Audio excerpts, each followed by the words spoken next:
तो अस्सलाम वालेकुम गाइस, आज हम एक बहुत ही मज़ेदार पाइथन प्रोग्राम करने वाले हैं जिसके अंदर हम एक मैजिक फॉर्चून बॉल बनाने वाले हैं। और ये बेसिकली एक तरह का प्रोग्राम होगा जिसमें जो कि सिस्टम है वो हम इससे डिफरेंट क्वेश्चंस पूछ सकते हैं, कोई सी भी रैंडम क्वेश्चंस, और ये हमें उसके अकॉर्डिंग आंसर देगा जो हमने इसको मतलब कि इनपुट वगैरह दी होगी। तो फिर जल्दी से हम अपना प्रोग्राम स्टार्ट करते हैं और मैं बहुत एक्साइटेड हूँ उस प्रोग्राम को करने के लिए क्योंकि बहुत ज़्यादा इंटरेस्टिंग होने वाला है। Okay, so first of all importing libraries. तो at the start we import two built in Python modules, एक रैंडम और टाइम। रैंडम को यूज़ किया है मतलब कि use to generate random responses के लिए, और टाइम को हमने यूज़ किया है for creating delays for dramatic effect. And second thing, उसके बाद फंक्शन डेफिनेशंस हैं जैसे स्लो, स्पेस, प्रिंट वगैरह।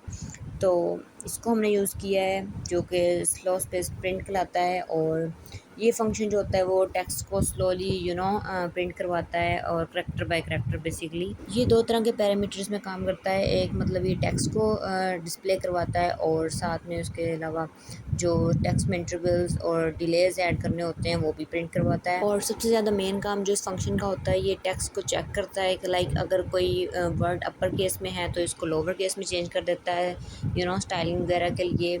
And then it prints the character normally, otherwise मतलब कि करेक्टर्स को नॉर्मली प्रिंट कर देता है अगर इस तरह का कोई एरर ना हो तो। और प्रिंटिंग के बाद ये करेक्टर्स में पॉजेस वगैरह भी ऐड करता है, वो भी चेक करता है कि इंटरवल्स इसमें कितने ऐड करने हैं। तो ये एक तरह का बेसिकली हम इसको कह सकते हैं टाइपिंग एनिमेशन इफेक्ट बन जाता है। ओके, तो इसमें थर्ड नंबर पे आ जाता है displaying title and prompt after defining the function the program displays the title. तो जब हम ये सब कुछ फंक्शन का नेम वगैरह सब कुछ डिफाइन करा लेंगे तो उसके बाद फिर इसका टाइटल प्रिंट करवाएगा आउटपुट में, ये जो कि है मैजिक फॉर्चून बॉल और बाय एल स्वेगार्ड। पता नहीं मैं सही इसको प्रोनाउंस कर रही हूँ या नहीं। और फिर इसके बाद क्या कहते हैं इसको स्लो प्रिंटिंग फंक्शन यूज़ करेगा, और फिर ये प्रॉम्प्ट देगा यूज़र को कि येस और नो के लिए, लाइक यूज़र जो होगा कोई भी क्वेश्चन पूछेगा, और तो ये जो कोड होगा ये क्वेश्चन जो आंसर्स हमने इसको दिए होंगे ना, तो ये उसके अकॉर्डिंग जो है आउटपुट देगा। बाकी ये आप लोगों को आउटपुट के टाइम पे समझ आ जाएगी इसकी। ओके, तो ये डिफरेंट किस्म के इसको प्रोसेसिंग रिप्लाइज दिए हैं, यानी कि अगर जो कि सिस्टम है वो अभी प्रोसेस कर रहा है आपके क्वेश्चन को और आंसर नहीं दिया है, तो उस टाइम ये इस तरह की लाइंस वगैरह प्रिंट कर सकता है, like let me think on this and interesting question, या फिर are you sure you want to know. Like इस तरह का इस तरह के क्वेश्चन पूछ लेता है, डिस्प्ले करा देता है ताकि वो प्रोसेसिंग का टाइम ले सके। इसके बाद हमने इसमें ड्रामेटिक पॉजेज़ ऐड किए हैं। अब ड्रामेटिक पॉजेज़ ऐड करने का क्या मकसद है, इसका वैसे तो कोई ख़ास मकसद नहीं है, बट हमने इसको बेसिकली एक तरह का सस्पेंस क्रिएट करने के लिए ऐड किया है कि ये कुछ नंबर ऑफ़ डॉट्स को प्रिंट करवा देता है बिफोर आंसरिंग द क्वेश्चन। तो ये एक तरह का सस्पेंस पैदा कर देता है, सो या इसलिए इसको प्रिंट करवाया है। ओके, तो इसके बाद आ जाता है फाइनल आंसर सेक्शन। इसके अंदर हमने इसको डिफरेंट आंसर्स जो ये प्रोग्राम दे सकता है वो हमने इसमें ऐड किए हैं ताकि ये वो आंसर्स डिस्प्ले करा सके, बट रैंडमली। ये कोड पे डिपेंड करता है कि वो इनमें से कोई भी आंसर दे सकता है, लाइक येस फॉर श्योर, या my answer is no, ask me later, like this kind of answers. तो ये हमारा प्रोग्राम कंप्लीट हुआ। फ़र्स्ट ऑफ़ ऑल इसमें जो चीज़ें हमने डिस्कस की हैं वो मैं एक बार समराइज़ कर लूँ, और फिर इसके बाद मैं आउटपुट दिखाती हूँ आपको इसकी। तो कंक्लूजन इसका ये है, हमने इसमें यूज़ ऑफ फंक्शंस सीखा, loops and conditions, random selection, user input and time delays for better user experience. तो ये चीज़ें थी जो हमने इस प्रोग्राम में यूज़ की और लर्न की। अब इसके आउटपुट पे चलते हैं और इससे डिफरेंट क्वेश्चंस पूछते हैं एंड सी के क्या जवाब देता है। तो गाइज़ अब इस प्रोग्राम को रन करते हैं एंड देखते हैं कि क्या आउटपुट देता है।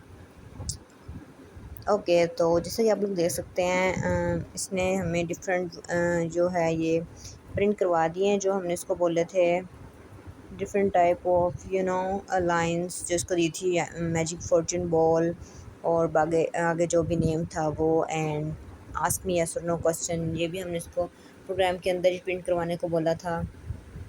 अब हम इसे क्वेश्चन पूछते हैं कि लेट्स सी कि ये इसका जवाब देता है, और देता है तो क्या जवाब देता है।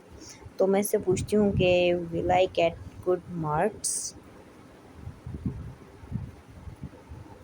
तो अब ये थिंकिंग कर रहा है, जैसा कि हमने इसको दूसरे लाइंस वगैरह दी थी प्रोसेसिंग के टाइम पे प्रिंट करवाने के लिए। लाइक इसने बोला I shall consult my vision and I have an answer affirmative. Okay, अब हम इसे एक और क्वेश्चन पूछते हैं दोबारा से। अच्छा, इसको दोबारा से क्वेश्चन पूछने के लिए हमें दोबारा से प्रोग्राम को रन करना पड़ेगा। वन टाइम हम अगेन एंड अगेन इससे क्वेश्चंस नहीं पूछ सकते। तो अब मैं इसे पूछती हूँ, will I get rich, and let's see क्या जवाब देता है।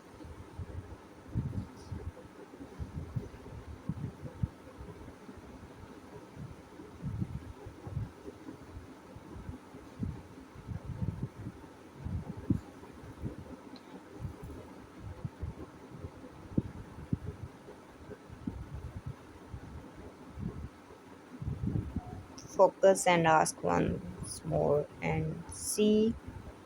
इसने जवाब दिया वैसे बिल्कुल जैसे हमने इसको प्रिंट करवाने को बोला था। And now last question, let's see कि इसका क्या जवाब देता है।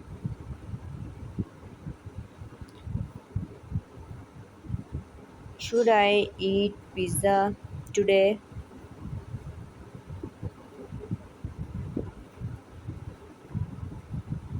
यस कह दो। And what will you do when you know the answer? We shall. ये डॉट्स और स्पेसेस हमने इसके अंदर ऐड की थी प्रोग्राम में, वो प्रिंट करवा रहा है। And I have an answer, my answer is no. Okay, so I'm not gonna eat pizza today, guys, and you guys better not to eat pizza today also. And yeah guys, that's it for today. ये हमारा programme था और इसमें different questions हमने इससे पूछे, print करवाए और इसको पर्टिकुलर आंसर्स दिए, पर्टिकुलर क्वेश्चंस दिए ताकि ये उसको प्रिंट करवा सके। और ये मुझे तो ये प्रोग्राम बहुत ज़्यादा इंटरेस्टिंग लगा। आप लोग कमेंट सेक्शन में बताना कि आप लोगों को ये प्रोग्राम कैसा लगा, एंड ये ट्राई करके ज़रूर बताना। और आपने इससे क्या क्वेश्चंस पूछे।